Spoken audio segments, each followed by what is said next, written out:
Olá, sejam bem-vindos a mais um episódio do nosso Vibração Positiva, teu podcast. Eu sou a Carol Pereira e eu estou aqui com a minha parceira. Hoje temos um convidado muito legal, muito interessante. E aí, dona Paulitia, conte-me tudo, não me esconda nada. Não escondo mesmo, Carol. Hoje vamos ter realmente um convidado especial. Então, eu sou a Paula, bem-vindos mais uma vez. Agora num formato diferente, mas nunca menos interessante, como nós tentamos Exatamente. fazer tudo.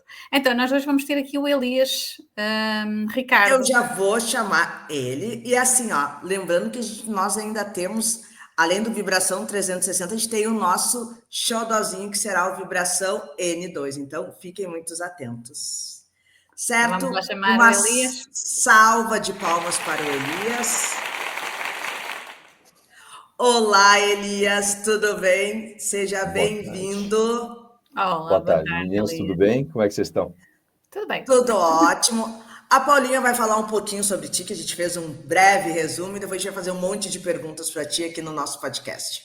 Então, Joia? Elias, gaúcho, mais uma pessoa gaúcha, eu vou conhecer os Gaúcho gaúchos todos. dominando o mundo. Mora então em Santa Catarina desde 2009. É pai, namorado, Isso, amigo e um apaixonado pela família, certo? exatamente.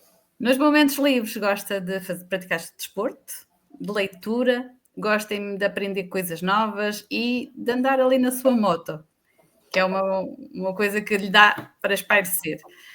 Trabalha, então, é empresário, sócio da Rafino Softwares, que atua em 3 diretorias, que são elas a Estratégia de Mercado, Internacionalização e Marketing, e ainda é vice-presidente da Câmara Brasil-Portugal. E o interessante, Carol, também é que no mapa astral o Elias é capricorniano raiz, ele é focado, Exatamente. disciplinado, com uma visão a longo prazo. A sua numerologia mostra aqui um caminho de vida que é o 7, que revela a sua busca constante pelo conhecimento, lá está, o que ele gosta.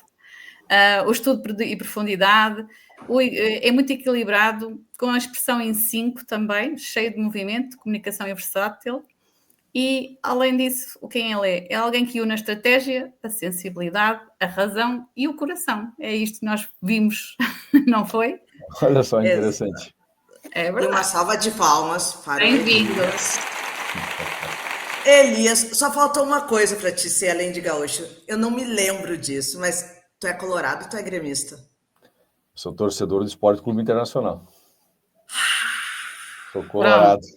ganhou pontos. 8 pontos. Aí quando a gente tem reunião de diretoria na Câmara, às vezes um dia eu cheguei na reunião e tava o pessoal todo ali, os colorados vibrando ali, que estavam numa ânsia. E eu não me lembrava se tu era gremista ou se tu era colorado. Eu sou colorado. Estávamos melhores naquela época do que agora, né? Mas tá tudo certo. Não, não vamos falar disso. Não, melhor Ah, não.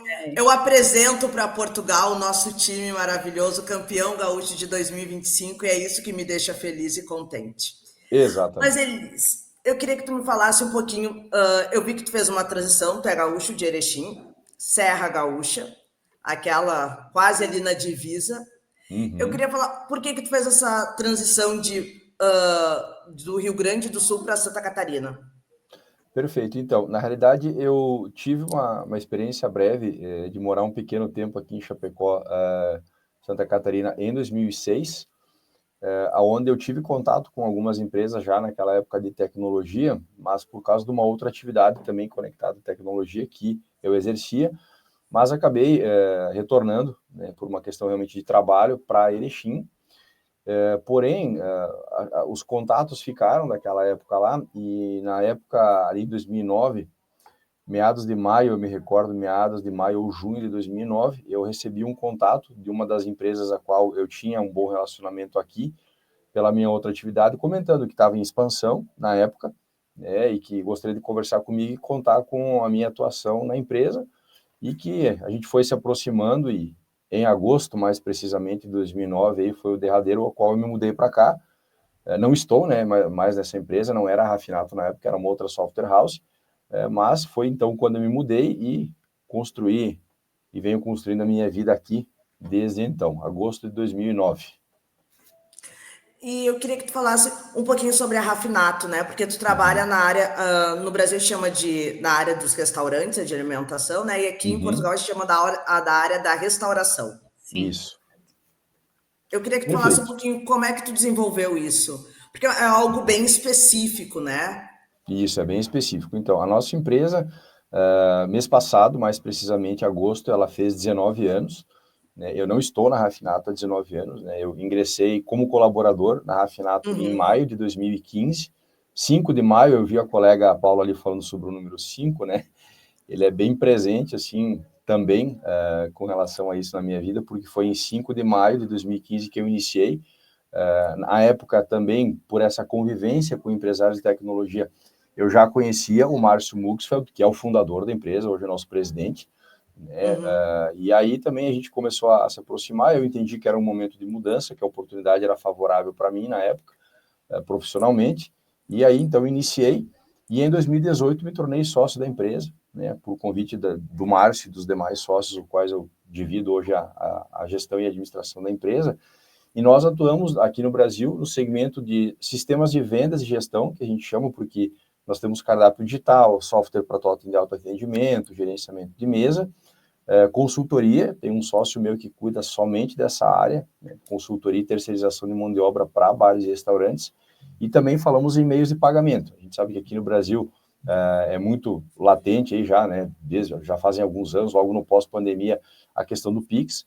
Então nós temos uma gama de software de gestão aí e também de atendimento, mas como tu falou bem, Carol, é 100% voltado para bares e restaurantes. Nós não atendemos nenhum outro segmento de retail, né, o famoso varejo que a Uhum, gente chama. A gente é uhum. focado em padarias, pizzarias, restaurantes, barzinhos, enfim, tudo que diz respeito à alimentação, aspas, fora do lar, porque nós temos muitos clientes hoje que atuam só com delivery, por exemplo. Né? Então, se você quer consumir determinado produto de determinado cliente, ele usa as nossas tecnologias, mas você não consome no local, você consome em casa.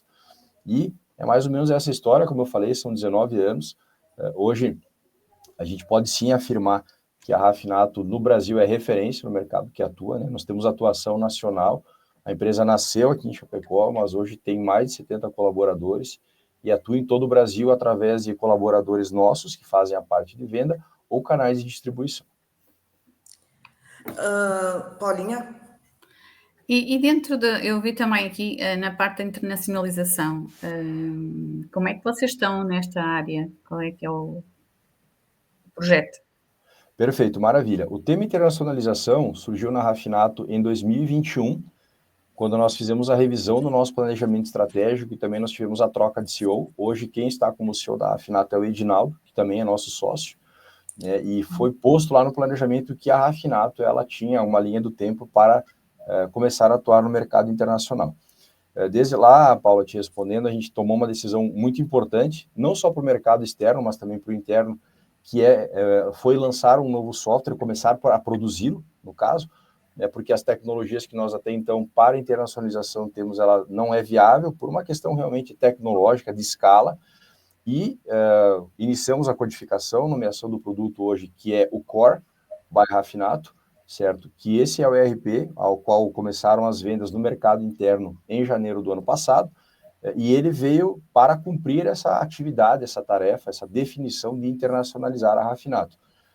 Desde 2023, a pedido da sociedade, eu venho conduzindo essa diretoria, mais especificamente com mais ênfase desde janeiro do ano passado, e nós fizemos toda a questão da análise de mercado, capacitações, com todas as possíveis fontes aí, e também, vamos dizer assim, instituições a nível de Brasil que pudessem nos conectar e nos ensinar como isso funciona. Eu também sou diretor do DEATEC, que é o maior polo de tecnologia conectado à CAT de Florianópolis, né, aqui no oeste de Santa Catarina. E lá a CAT ela tem um grupo temático de internacionalização, onde eu estou conectado com eles e aprendendo muito também desde o ano passado. E nós estamos na fase agora de implementação do software, porque já está mapeado o primeiro mercado-alvo, que é Portugal. Né? Inclusive estarei em novembro aí passando alguns dias com a missão que a Câmara está promovendo. Também estou fazendo pela Rafinato o curso de internacionalização que a Câmara está promovendo. Então nós já definimos o mercado-alvo, fiz obviamente algumas pesquisas com internet, com dados, com contatos que a própria Câmara me disponibilizou, com dados de mercado, e a partir de janeiro nós vamos passar a codificar o software para poder atender a nação aí em Portugal. Porque assim, meninas, nós temos uma particularidade do segmento de varejo, que é não só precisar traduzir o software, mas nós precisamos nos adequar à legislação de faturação, que o português chama, né? Que seria a nossa Secretaria da Fazenda aqui no Brasil e a Aqui as Receita Federal. finanças. Isso, então nós precisamos, além de traduzir, que hoje uma inteligência artificial o faz com rapidez, mas adaptar o software também para a parte fiscal. Isso já está no planejamento e o desenvolvimento vai iniciar com rapidez em janeiro de 26. Até porque isso é muito diferente, né? Eu falo muito porque eu tenho uma e-commerce, né? E aí a minha e-commerce, literalmente, eu tenho duas empresas, né? Literalmente, uma no Brasil e uma em Portugal, literalmente pela questão da faturação e pela questão de emissão de nota, de fatura ou de notas. A gente chama, no Brasil chama de nota, aqui em Portugal chama de fatura. Mas, assim, exatamente, e é totalmente diferente, porque a coleta de dados que eu tenho no Brasil é diferente da coleta de dados, apesar que no Brasil, pelo que eu andei analisando, eles vão fazer um IVA, Paula. Isso, em vigor em janeiro. Vai ter um IVA. A partir de janeiro a gente vai ter um IVA. Para serviços. Vai ter um mega IVA. Mas isso aí a gente fala em outro momento, que eu não quero ter que tomar uns Rivotrilzinho quando eu leio essas... Me dá uma aflição.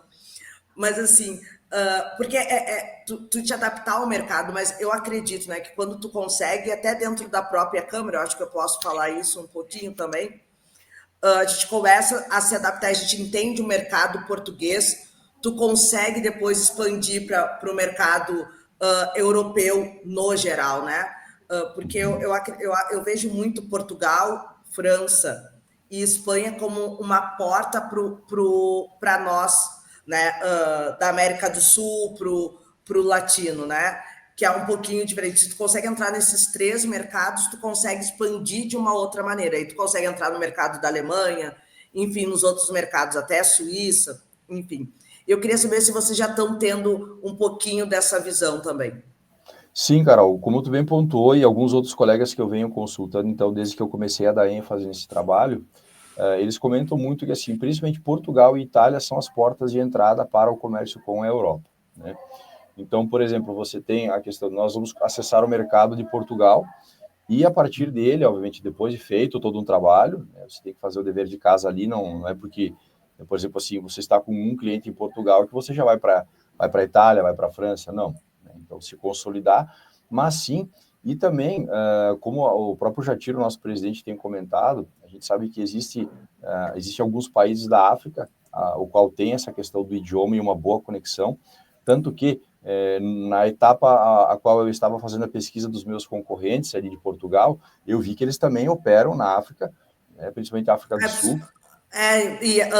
Angola, Cabo Verde, Moçambique. Exatamente.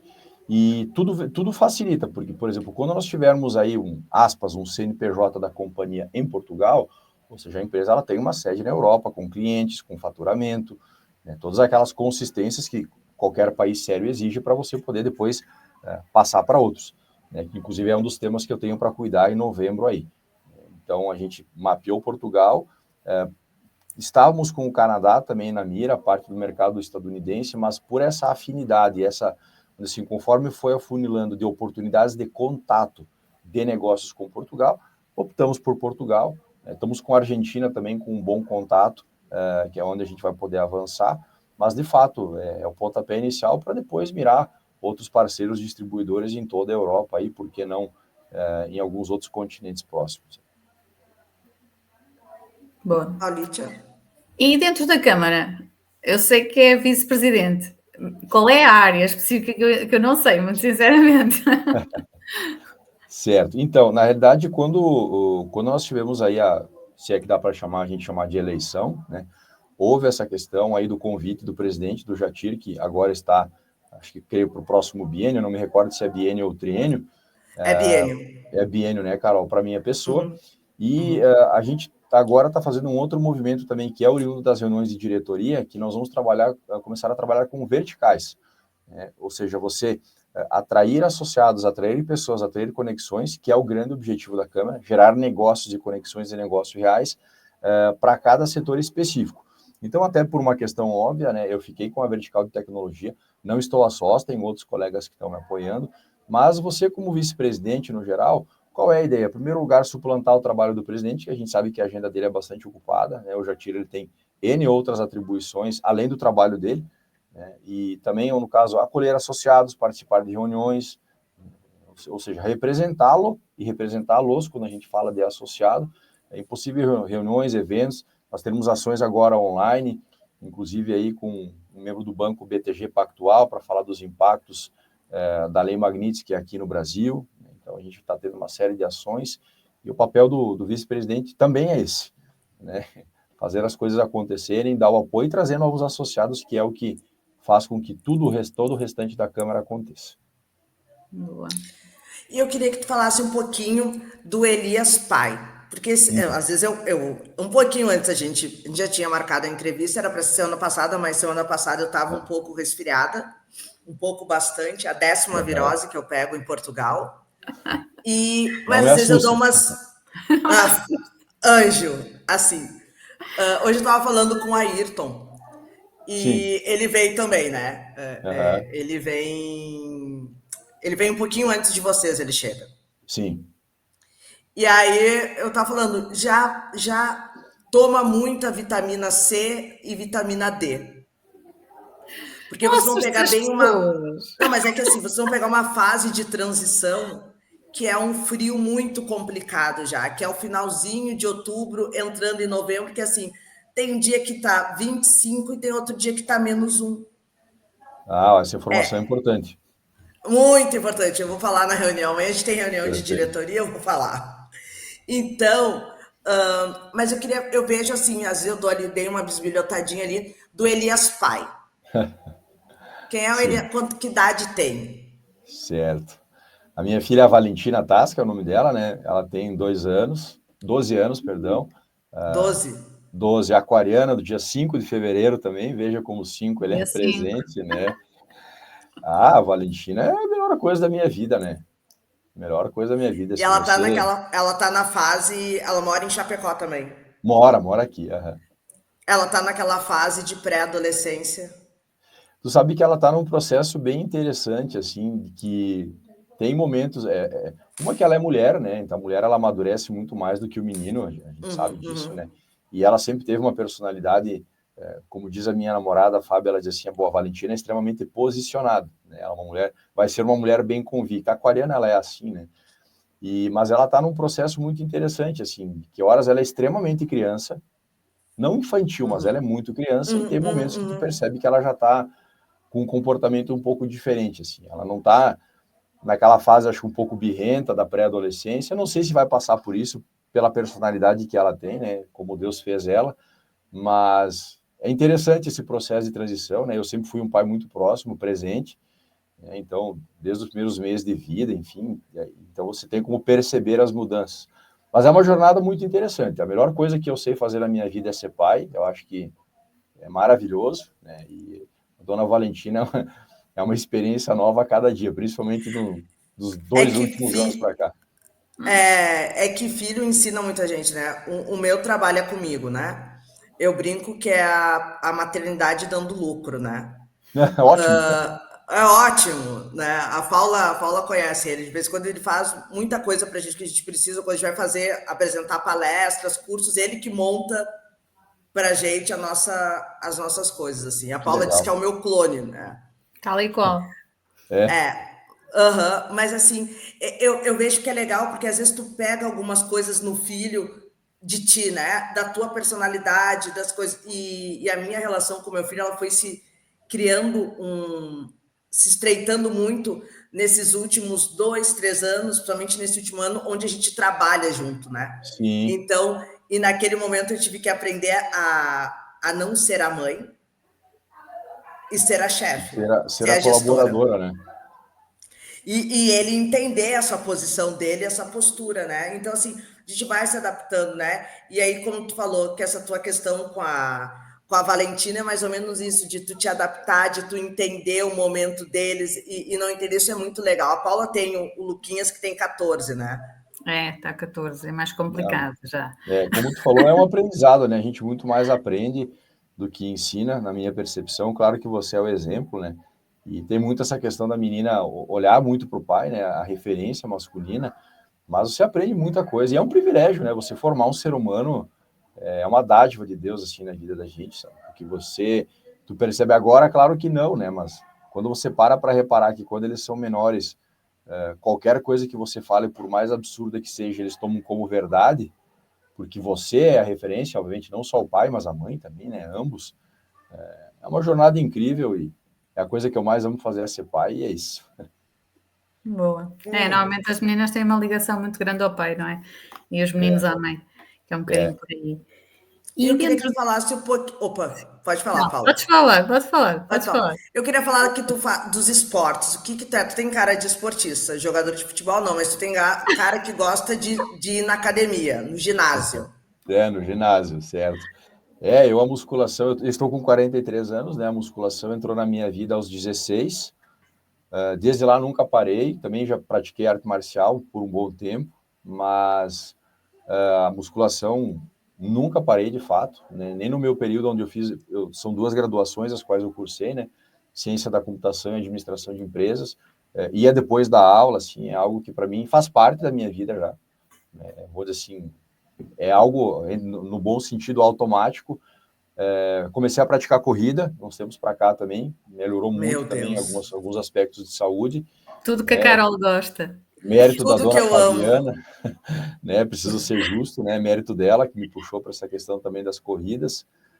E eu acho que exercício físico é vida, né? Todo mundo que pergunta para mim se vale a pena, ou por quê, ou por quanto, nunca é só estética, né? É saúde mental, é saúde física, só faz bem, super recomendo e pretendo até enquanto Deus me quiser aqui no planeta, eu vou estar fazendo alguma coisa. Com certeza. Eu comecei a me adaptar. Eu não gosto de treino, né? Não sou praticante. Não, mas eu sou muito realista sobre isso. Mas, obviamente, depois dos 40, eu fui obrigada, um pouquinho antes dos 40, eu fui obrigada a começar a fazer algumas atividades. Mas agora aqui em Portugal eu não consegui me adaptar, mas agora eu comecei a fazer natação. E é algo que para mim, porque como eu fazia muito quando eu era criança, agora eu voltei, então é uma coisa que eu já está aí, não é? Eu vou 2 vezes na semana, ou vou 3, mas eu tô conseguindo ir 2 muito tranquilamente. Então, assim, aquele momento é meu. Então, assim, como eu trabalho muito Brasil, Portugal ainda, então e a gente tem a diferença de 4 horas, então eu tenho que adaptar a minha agenda, né? Porque eu atendo muito Brasil ainda. Então, às vezes eu fecho a minha agenda, então naquele horário eu não faço nada porque eu tenho que estar, é o meu horário para nadar lá e esquecer a minha mente. É importante, se te motiva, o meu treino geralmente é às 5:30 da manhã. Boa, já fui assim também. Vou deixar para a próxima vida. Eu ia perguntar há bocadinho, era um bocadinho em seguimento. Aqui a questão, eu sou uma apaixonada também por motas. Pronto. Certo. Onde é que fica isso? É para quê? É para libertar? Qual é o quê da mota? O que é que lhe traz? Paulo, então, assim, a questão do motociclismo em si sempre foi vou dizer, uma paixão de criança, né? Eu assistia corridas na televisão, assim, é algo que também acho que tá em mim desde sempre, assim, e era um sonho, né? Eu assistia as corridas, assim, e depois também na fase adulta, porque você tem o seu momento financeiro, enfim, né? E eu olhava comigo e dizia assim, um dia eu ainda vou ter uma. Literalmente foi um sonho quando eu pude comprá-la, né? É algo que não é só a questão, obviamente, do prazer da velocidade, né? A gente tem isso muito, principalmente a ala masculina, de você sentir o prazer do acelerar, enfim. Mas você sabe que eu sempre comento quando as pessoas me perguntam que também faz bem para o lado mental, porque você está em cima de uma motocicleta, no meu caso, né? Principalmente uma 1000 cilindradas, que é uma moto de pista. Você tem que estar num estado de concentração e de foco mental absurdo naquela 1 hora e meia, que é mais ou menos o que eu acabo pilotando aí aos finais de semana, né? Hora uns, hora outros não, porque também quando estou com a minha filha não o faço, mas é uma série de fatores, né? Você tem ali a questão de ter que estar extremamente focado, né, naquilo que você está fazendo. Também é bom, né, você pega, por exemplo, quando o dia está lindo, enfim, você tem um contato diferente do que você está no carro. E o prazer, né, o prazer de você estar ali sentindo o calor, o ronco do motor, a velocidade, a sensação das curvas também é algo inexplicável, inexplicável. Não tem como falar assim. E até porque em Santa Catarina, né, algumas áreas, eu não conheço muito. Chapecó, acho que eu fui 2 vezes só. Uhum. Paula, para te ter ideia, Chapecó é quase divisa entre a Argentina, né? Tá certo, no Ok. tá. A gente está É, um pouquinho longe da divisa, sendo bem sim, justo mas assim, né? está mais pro lado da Argentina. Sim, Chapecó é extremo oeste. A gente está, na realidade, É, a 35 quilômetros da divisa com o Rio Grande do Sul. Claro que depois você anda mais um pouco para achar as primeiras cidades ali, anda mais uns 20, 30 quilômetros. uhum. Mas sim, aqui é chamado oeste, né? Ainda não é extremo oeste, mas com a Argentina nós estamos aí a 280 quilômetros, é perto, né? Nós somos É. mais próximos da Argentina do que de Florianópolis, que é a nossa capital, para você ter noção. Não, e assim, e Chapecó, eu fui em 2 ocasiões, eu fui uma no verão e uma no inverno. E Chapecó é assim, ela no inverno é frio, que não termina mais, e Sim, no verão parece um caldeirão. sim, extremamente quente. É literalmente isso, né? Porque Sim, Chapecó é chega a isso. 38, 39 graus aqui no verão tranquilamente. Mas assim, eu duvido que vocês tenham pego 46 graus como eu peguei aqui Ah, em sim. Portugal. Não, muitíssimo obrigado, eu passo. 46 graus. E aí eu olhei no telefone, no telemóvel, telefone, enfim, olhei ali eu falando 46 graus, eu falei, e sensação térmica de 49, 50. Sim. Sim. Eu recordo de ver em outros momentos também as reportagens, né, das ondas de calor na Europa. Eu lembro que o pessoal repercutia bastante essa questão do calor, né? Mas aqui também é assim, é a proximidade com o Rio Grande do Sul, né? Então você tem aí essa semelhança do clima no inverno, no outono, que é mais fresquinho, mais frio, mas tu pega a partir de novembro aí até meados de março, a temperatura ela segue bastante alta. Mas é bom, não é ruim, não. Faz parte do processo. Jesus. Tá, eu queria que tu falasse, voltando um pouquinho sobre a tua questão que tu falou que tu fez 2 graduações em Ciências da Computação e Administração de Empresas. Isso. Elas são parecidas, mas ao mesmo tempo totalmente diferentes. Não, são assim, universos totalmente diferentes, né? Porque assim, a Bem diferentes. questão só vale, na minha concepção, né? Aham. É um pouquinho na questão só de administrar algumas questões, né? Deve ter uma cadeira ou duas de cálculo, falando muito de uma coisa irrelevante, assim. Aham. Mas o que te levou a isso? Então, eu na realidade, nossa, aí agora nós vamos ir um pouco longe, né? Eu tenho 43 anos, mas Novo, quando eu novo, fui Muito fazer novos, mega muito novo, novos. Não vamos falar novíssimo, disso. novíssimo. tá bom então. Na época, nós chamávamos de segundo grau, né? O famoso ensino médio, por uma questão de busca já de uma profissão para poder ingressar ao mercado de trabalho, eu fiz ali o meu segundo grau, a gente chamava em técnico em processamento de dados, né? Ou seja, eu já Uhum. dá para ter um contato com o computador, aprender a programar e etc. Só um pouquinho. Paula, o segundo grau lá é como se fosse do 10º ao Uhum. do nono ao décimo ao Décimo. 12º aqui. Tá? É mais ou menos isso. É que no Isso. Brasil não tinha o nono ano. Eles implementaram o nono ano, acho que faz uns 5, 6 anos. Tu Ok. terminava o 8º ano e depois tu fazia mais 3 antes de ir para a faculdade. Isso, exatamente. E aí, saí ali, no caso, aspas, do segundo grau já, né, com o técnico em processamento de dados, aprendendo a ter noções de programação, informática, isso eu estou falando lá em 1998. E aí, na época, um pouco meio que, entre aspas, na onda, assim, vamos dizer assim, do segue o fluxo, eu e mais alguns colegas acabamos ingressando na Faculdade de Ciência da Computação, né, que é uma faculdade, assim, ainda dias de hoje, né, claro que aí houveram outras derivações, mas era uma faculdade, assim, extremamente exigente, né, bastante cálculo, bastante lógica. Eu lembro do nome das disciplinas, assim, geometria analítica e vetores, cálculo diferencial integral 1 e 2, assim, era álgebra, mas fazia parte do processo, né? Só que o que aconteceu? A minha história como profissional, ela acabou se distanciando da parte de programação, né? Porque na época que eu fazia ciência da computação, ou você ia ser programador, ou ia fazer análise, ou ia trabalhar com a parte de estrutura, computadores e redes. E a minha carreira profissional ela foi, vou dizer, se direcionando muito mais para análise e relacionamento com o cliente. E aí eu percebi que eu precisava, até porque eu fui implantador de software há muito tempo, eu percebi que eu precisava aprender regra de negócio. Vamos pensar assim, na época a gente atendia muita indústria.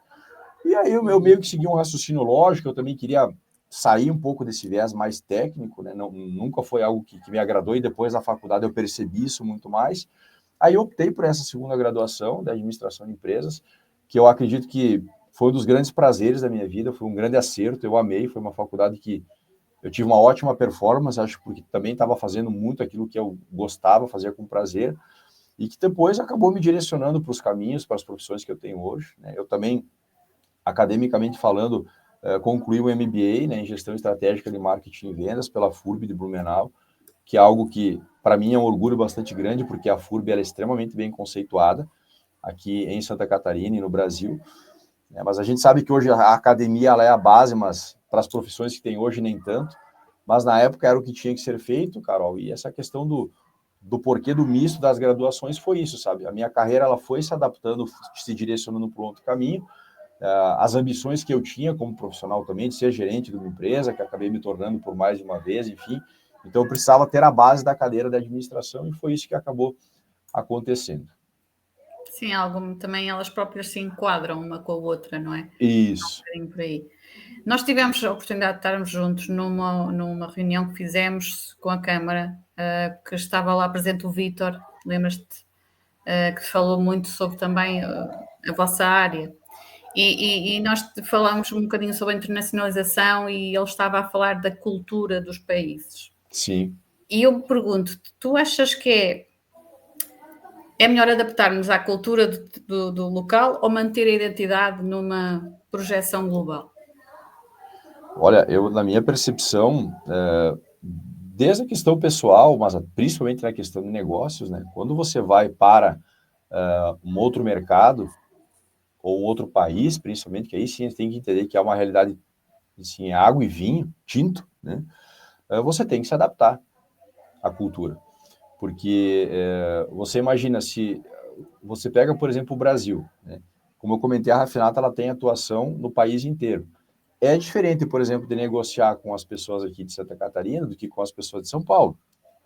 É diferente você negociar com o gaúcho e o curitibano, né? Eu lembro de um dos professores meus de estratégia do MBA, né, que ele comentou que se você validar produto em Curitiba e Porto Alegre, você vende ele no Brasil inteiro, porque são públicos extremamente pontuais, assim, com as suas convicções, com as suas leituras, né? Então, imagina você ir para um outro país, né, Paula? Eu, por exemplo, se eu vou até a sua casa lhe visitar, se a regra da tua casa é tirar o chinelo e falar baixo, eu estou na tua casa, né? Se o jantar na tua casa é às 8, eu não vou pedir o jantar nem às 19 da noite, nem às 20. Então, você imagina você querer ir, você é totalmente desconhecido, vamos pensar assim, naquele mercado que você quer atuar, você precisa fazer negócios, você precisa estabelecer conexões, contratar pessoas. Então, sim, a cultura da empresa, ela é inegociável, como nós temos a nossa da Rafinato. Mas o comportamento, você precisa se adaptar àquilo ao mercado que você está indo, a forma de fazer negócio, né? Vamos usar um exemplo muito simples, que eu também já descobri. O empresário português, ele não paga a mensalidade de software por cartão de crédito. Ele paga por boleto. Não, aqui nem é boleto, é IBAN. Isso, enfim, né, é um outro meio de pagamento. Não adianta eu querer ir para Portugal comercializar o meu software e ir lá no meu site colocar exclusivamente cartão de crédito. Não vai acontecer. Claro. Aqui o empresário gosta de fazer reuniões presenciais. Não adianta eu insistir em reunião online. Então é fundamental. Você precisa se adaptar e seguir a cultura. Sim, também concordo. E tu, a Rafinato, e óbvio que tem essa questão toda que nos ajuda muito da Câmara, né, também, para essas mudanças, adaptações, porque assim, são uma legislação, e aí eu não falo só legislação financeira, né, não só a legislação de faturamento, dessas questões todas, mas eu digo para toda uma estrutura, né, como a Paula falou, para uma questão global. Porque, como tu disse, uma coisa, a gente nem chama mais Receita Federal, aqui é as finanças. Sim. Né? Já é um nome totalmente diferente. Né? A questão de pagamento, a questão do pessoal, a questão do público, essa toda a questão para a gente ir entendendo, porque eu me lembro quando eu trouxe a minha empresa para cá, entre aspas, eu fiz um estágio praticamente, porque uma coisa era eu falando com o meu cliente sentadinha na minha cadeira lá no Rio Grande do Sul, online. Outra coisa era quando eu vinha a Portugal ou viajava para atender o meu cliente, mas eu voltava para minha casa. Outra coisa é quando eu montei a estrutura e tive que entender, né? E entender que as pessoas não usam cartão de crédito, a gente usa IBAN aqui, a gente usa MBWay ou multibanco, e é o mais engraçado que eu estava lendo esses dias, que o multibanco, que é um sistema financeiro de Portugal, que tem anos, tem mais de 30 anos, Paula, 30, 40 anos, o multibanco, ele foi o que deu é um dos projetos maiores do mundo até hoje e que desencadeou para o Pix, que a gente usa no Brasil, para o MBWay, ele vem através de tudo isso. Então, quando a gente tem essa leitura e que a gente entende que Portugal, que é um país de 10 milhões de habitantes hoje, é o tamanho do nosso estado, do Rio Grande do Sul, ele criou um sistema há 40 anos atrás, e da onde veio diversos meios de pagamento, tu consegue entender o quanto essa estrutura, a gente tem que estar adaptado a uma estrutura como a gente vem como imigrante. Né? Porque, e aí tem um porém que eu escutei uma vez de uma pessoa que nós conhecemos. Eu sou imigrante, a minha empresa é portuguesa. Isso. É verdade. É muito louco, porque tu entende, não, eu sou uma empresária portuguesa. Eu, Carolina, empresária. Mas eu, pessoa, eu sou uma imigrante, sou uma brasileira.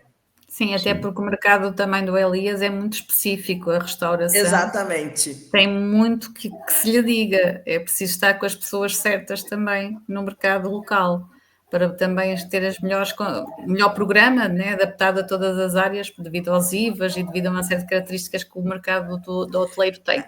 Isso e até porque, e a gente falando muito sobre isso, porque a gente tem mais algumas situações, né? A gente tem a questão tributária em Portugal por regiões, né? A gente tem uma questão tributária na Grande Lisboa, a gente tem uma questão tributária que é da região de Viseu ali, Viseu, Carregal do Sal, que é uma questão tributária que é um pouquinho diferente, a gente tem a questão tributária no Porto, bem diferente até do Brasil, e isso quando a gente vai se adaptando, a gente vai entendendo o mercado, né? E a minha pergunta para ti é, vocês estão fazendo essa pesquisa para entrar nesse mercado desta maneira? Porque assim, eu vou falar uma coisa. Sabe como é que se chamam os bares aqui? Não. Tasca. Qual é o segredo? Olha só, eu sei que na Itália é tasca. Há as tascas e há os bares, há os dois. Os dois. Mas as tascas são os mais pitorescos, o mais tradicional. Tradicional. O bar já é então, o mais assim, noturno, sim. Eu sou uma apaixonada, a Paula sabe, a gente adora ir numas tascas para comer umas coisinhas boas e tomar umas sangrias. Mas a minha pergunta muito para ti é, quando vocês fazem esse levantamento todo, vocês estão pensando nisso? Porque eu vou dar um exemplo sobre as tascas. As tascas são lugares tradicionais, e se tu vai mais ao interior ainda, esses dias eu fui a Fátima e fui a Pia do Urso, que é uma aldeia. É como se fosse no Brasil um vilarejo.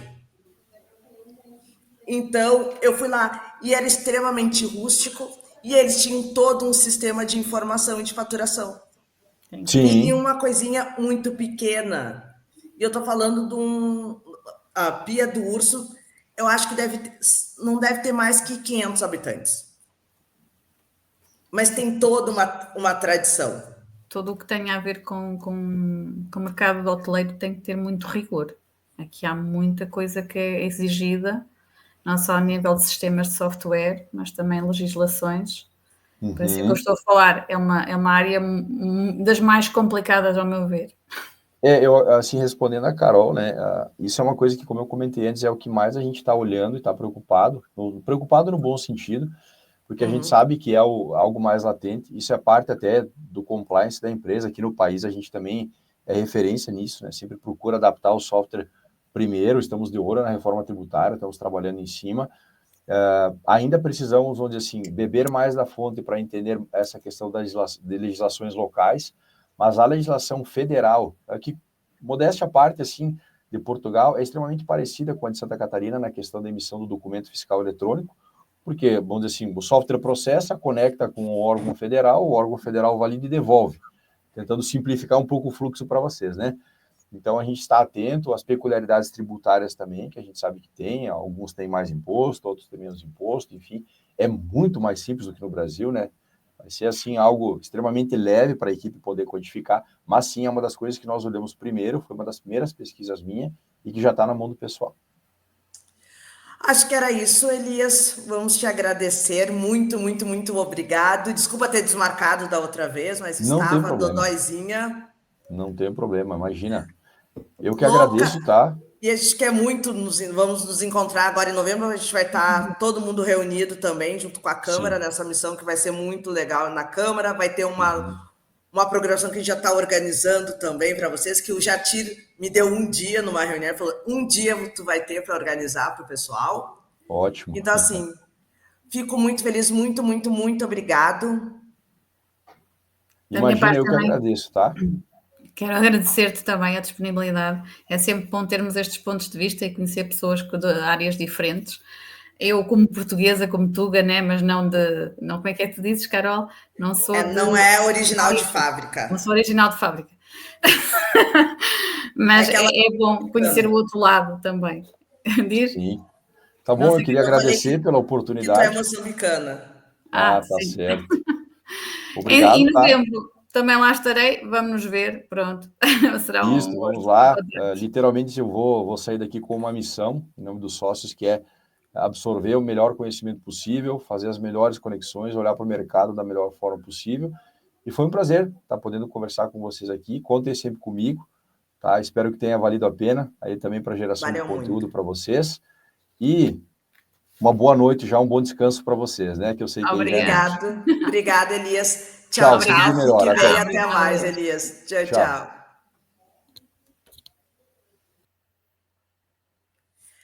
E Bom, foi. gente, ele foi. E foi Gente, para a praia. Ai não, lá está foi. frio. Não, lá tá frio, Chapecó tá frio, tá frio, tá frio. Gente, ficamos por aqui. Espero que vocês gostem dessas nossas novas entrevistas. A gente vai entrevistar muitas, muitas pessoas do Brasil e de outros lugares do mundo O também. próximo vai ser uma especialidade, não é? Ai, O outro nem fala português nem brasileiro. gente, sabe por quê? Porque nós somos muito chiques, umas princesas. Então, assim, a gente vai estar com uma pessoa maravilhosa. Então, assim, ó, muita coisa. A gente vai estar com um empresário. Ah, eu posso só falar um bocadinho? Pode. Um bocadinho. A gente vai estar com um empresário mexicano. É verdade. Mas é segredo. É, ó, segredíssimo. Vai falar sobre muita coisa. Então, assim, fiquem aqui conosco, curtam tudo. Um beijo grande para vocês. Até mais. E qual é, Paula, o nosso lema de sempre? O nosso lema de sempre é não se esquecerem que a vossa transformação começa aqui, porque a vida Presta e muito. Tchau, é. tchau, galera. Tchau, até a próxima.